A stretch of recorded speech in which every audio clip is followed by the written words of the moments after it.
Live షోకి తిరిగి స్వాగతం. దేవిప్రసాద్ గారు చెప్పండి, ఏమిటి తెలంగాణ ఉద్యోగులు ఏపీ కేటాయించిన వాళ్ళు మమ్మల్ని చాలా మంది ఏపీకే పంపించండి, మాకు 60 ఏళ్ళు అని అడుగుతున్నారంట అని వాళ్ళు అశోక్ బాబు గారు అసలు మీరు అట్లా ఇవ్వడానికే వీళ్ళే తెలంగాణ ఉద్యోగులకి అన్నారు, మీరేమో ఆయన్ని గట్టిగా. అందుకే విభజన జరిగిన తర్వాత మేమందరం కూడా చెప్పింది ఏంటంటే ఈ ఆప్షన్లు వద్దను. ఎందుకు ఇస్తున్నారు ఆప్షన్లు? ఆంధ్ర అయినా తెలంగాణ అయినకు, తెలంగాణ అయినా ఆంధ్రకు ఆప్షన్ లేకుండా స్థానికత ప్రకారం డిస్ట్రిబ్యూట్ చేయండి అని అడిగినాం.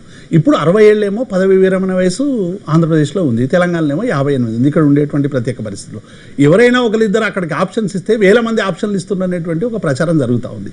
మేము ఏమంటున్నాం అంటే ఇప్పటికైనా అశోక్ బాబుకు చంద్రబాబు నాయుడు దగ్గర ఆయన పరిపతి ఉపయోగించి ఆంధ్రలో పనిచేస్తున్నటువంటి తెలంగాణ ఉద్యోగులు ఇక్కడికి రావాలని కోరుకుంటున్నారు. చాలామంది ఆంధ్ర ఉద్యోగులు మేము మా ప్రాంతానికి పోతామని తెలంగాణలో కోరుకుంటున్నారు. ఈ సమస్యను పరిష్కరించకుండా దీన్ని పక్కదారి పట్టించడానికి ఎవరో ఒకరు కొందరు ఇద్దరు ముగ్గురు ఆప్షన్లు ఇస్తే వాళ్ళ మీద పడడం ఎందుకనేది మేము మాట్లాడుతూ ఉన్నాం. కాబట్టి ఇప్పుడు చాలా మంది వీడియోలు ఉన్నారు, స్పౌసులు ఉన్నారు, అనారోగ్యంగా ఉన్నారు.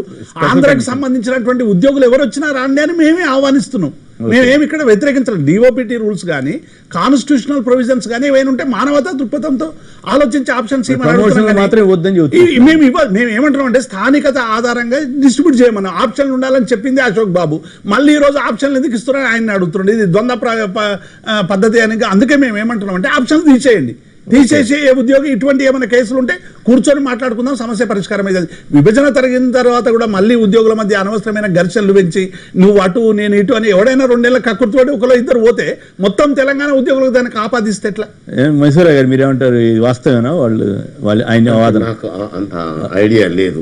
రైట్, అంటే తెలంగాణ ఉద్యోగస్తులు కొందరు 60 ఏళ్ల సర్వీస్ కోసం వస్తున్నారు, వాళ్ళకి నేను అనుకున్న 60 సంవత్సరాలు వయసు అక్కడ ఉంది కాబట్టి 2 నెలలకు అక్కడికి పోదాం ఎవరో ఒకరు కొందరు అనుకోవచ్చు, కానీ టోటల్ గా అనుకుంటారని నేను అనుకోను. మీరేమంటారు?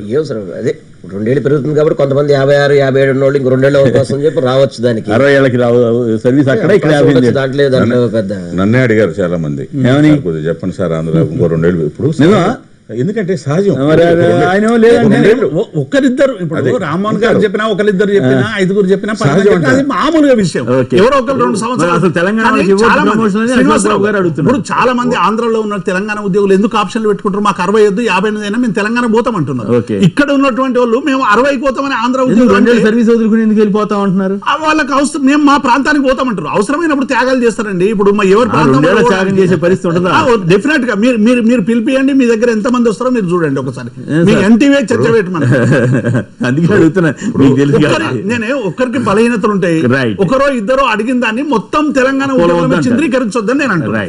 అది చట్టంలో ఉన్నటువంటి వాటిని ఉపయోగించుకుంటున్నారు. రైట్, ఇప్పుడు దానికన్నా కూడా ఒక 2 సంవత్సరాలు ఉండటం వల్ల ఎంతో కొంత ఉపయోగపడుతుంది, ఆర్థికంగా కొంత ఉపయోగం ఉంటుంది అనుకున్నప్పుడు దాన్ని కోరుకుంటారు, సహజం. అది ఏపీలోనే అందరికి ఇవ్వలేదు, మీరు కార్పొరేషన్ ఎంప్లాయీస్ కి ఇవ్వలేదు, మార్కెటింగ్ ఎంప్లాయీస్ కి ఇవ్వలేదు, మీరు సగం మందికి వాళ్ళకి ఇవ్వకుండా సగమే ఇచ్చారు. ఆ హామీ కూడా సగమే నెరవేర్చారు మీరు. అందుకే వీళ్ళలో కూడా అందరూ కొంతమందికి ఉంటుంది అట్లా. ఏపీ భవన్లోనే ఉన్నారు మా ఎంప్లాయీస్, కొంతమంది 2-3 వచ్చి వాళ్ళకి ఇస్తున్నారా? మరి లేదు, కొంతమంది వచ్చి అడిగారు. నేను చెప్పింది ఏంటంటే ఉన్నారు, సహజం అది ఉంటున్నామని చెప్తున్నాను. రైట్. దేశంలో ప్రధాని మోడీ పాలన సంతృప్తికరంగా సాగిందని భావిస్తున్నారా అంటే 44% మంది అవునని, 56% మంది కాదంటున్నారు. అయినప్పటికీ కూడా ఓవరాల్ గా చూస్తే పర్వాలేదు, ఈ మాత్రం రావడం కూడా విశేషంగానే తీసుకోవాలి. SMS పంపిన వారందరికీ కూడా ధన్యవాదాలు. మైసూరారెడ్డి గారు, శ్రీనివాస్ గారు, కమ్మబాటి రామ్మోహన్ గారు, దేవిప్రసాద్ గారు అందరికి కూడా ధన్యవాదాలు. ఇది నేటి వార్తా విశ్లేషణ కార్యక్రమం. నమస్కారం.